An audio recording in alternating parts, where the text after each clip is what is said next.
Quickly HUL पर एक take आपसे जानना जरूर चाहेंगे क्योंकि कंजम्पशन में टाटा कंज्यूमर के नंबर्स के ठीक बाद ब्रोकरेजेस आए हैं। एचयूएल के नतीजे आने वाले हैं। म्यूटेड एक्सपेक्टेशन नतीजों से रेवेन्यू के फ्रंट पर इजाफा देखने को मिलेगा, लेकिन साथ ही रूरल अर्बन डिमांड में किस तरह के सेंटिमेंट्स डेवलप हो रहे हैं, ग्रोथ आउटलुक क्या है, इन्फ्लेशन को लेकर सेक्टर वाइज प्राइसिंग आउटलुक कैसा बना है, सारी सारी चीजें फोकस रेडार पर होगी। एचयूएल पर एक टेक दीजिए। वेल, एचयूएल में बात करें तो खरीदारी करके चलने की सलाह है। नीचे लो लेवल पे जो सपोर्ट आ रहा है फिलहाल वो 2340 के अराउंड है और स्टॉक 2423 के अराउंड ट्रेड है। प्रेजेंट लेवल से ही स्टॉक में पोजीशन बना के चलने की सलाह है। अगर मैं बात करूं टारगेट की तो 2490 पहला टारगेट है और 2490 जैसे ही ब्रेक होता है आपको ऊपरी लेवल पे में अच्छी खासी मोमेंटम देखने को मिल सकती है, वो भी 2600 के लेवल तक। सो खरीदारी करके चलने की सलाह है एचयूएल। मौके बन रहे हैं, नतीजों से ठीक पहले अपॉर्चुनिटीज ढूंढी जाए, ये राय बनती हुई। लेकिन चलिए, बजाज फिनसर्व ये आज लीड करते हुए दिखाई दे सकते हैं। बजाज फाइनेंस फिलहाल 4% ऊपर दिखेगा। लेकिन अब सीमेंस को लेकर रिपोर्ट का जिक्र किया शरद ने, आखिर का जो उनका शेयर था। सीमेंस पर एक राय लेंगे आपसे मयूरेश जी, ये स्पेस आपको कैसा दिख रहा है? क्योंकि हम देख रहे हैं कि कहीं ना कहीं केपेक्स जो डिलेड था वो धीरे धीरे आ रहा है, लौट रहा है और ये शेयर चले भी हैं ठीक ठाक।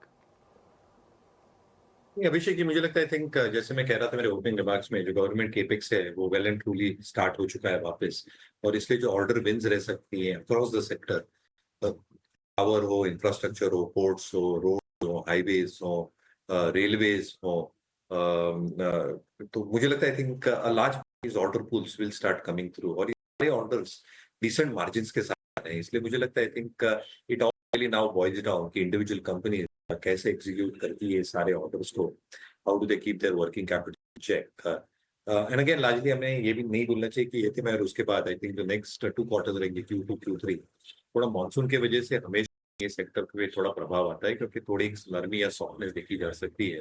बट जनरली मुझे लगता है I think for the sector there should be a decent amount of tailwinds that can come through. हालांकि आई थिंक एक पूरे पेंट ब्रश के साथ पूरे सेक्टर को आप नहीं माप सकते, और इसलिए आपको काफी सिलेक्टिव रहना पड़ेगा ये सेक्टर में। I think large leadership stock जहाँ पे रेटिंग रैंकिंग्स अच्छे हैं, मुझे लगता है अभी भी आई थिंक एल&टी जैसा स्टॉक काफी रिलेटिवली बेटर परफॉर्म कर सकता है गोइंग फॉरवर्ड।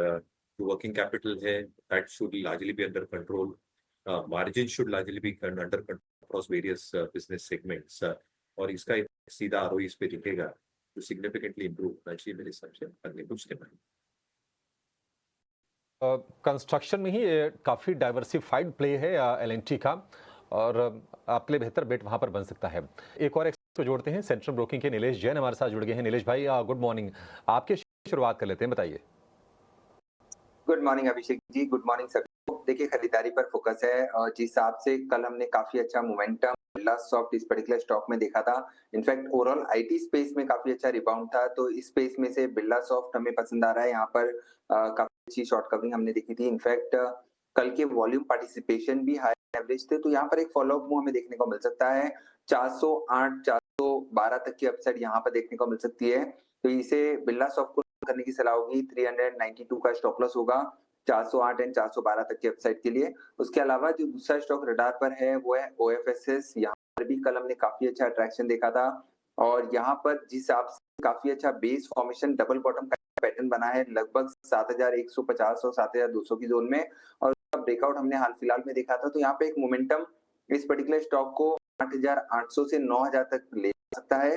8400 के स्टॉप लॉस से ओएफएस ओरेकल फाइनेंस को लॉन्ग करने की सलाह होगी।